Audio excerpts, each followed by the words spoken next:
From the Opupco studios in Oklahoma City, this is an OU update with Mike Baldwin. I'm Jenni Carlson. Mike, the basketball season is done, but Sooners are still active recruiting some guys. They got a transfer and another signee here this week. Maybe most notably Ryan Spangler coming back he's from Bridge Creek, coming back to Oklahoma after a year at Gonzaga. What about this incoming group? What do you like about them?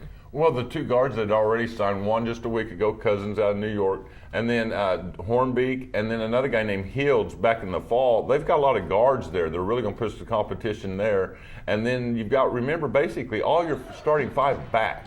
So Lon's really going to have some competition. Last year, they had some talent. It just seemed like they needed a spark. They had too many lulls, too many dead periods. All of a sudden, a 14-0 run's the difference in the game. I think with all these young freshmen, one, they're going to bring energy. They're going to really heat up the competition. The summer pickup games ought to be a lot of fun this summer.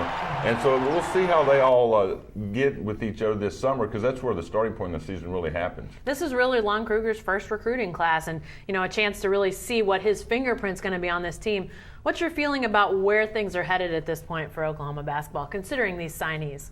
Well, like I said, I think the veterans have a lot of good qualities. Not necessarily first team all Big 12, but remember we got Amat Imbai coming in, the Wyoming transfer, who might be the best player. They have 5 returning starters, so they're going to definitely have a good 6-man rotation there. These young guys, though, are Kruger-like guys. Run through a wall, gym rats are terms you hear over and over. I think that mixed with the veteran, it's going to make for an interesting season. I'm not saying definitely NCAA tournament this year, but it is doable if all this comes together, especially around the holidays. He has Thanksgiving and the Christmas time non-conference play to work with them. By the time they roll into conference play, this could be a pretty decent team if these young players can play like we think they can. Now remember, one other thing, Jenny, is they're one over the limit, 14, but it sounds like Carl Blair, the backup senior point guard, will probably transfer and go somewhere else, sees the handwriting on the wall, probably won't get a play. That will probably get their numbers back. All right, thanks, Mike.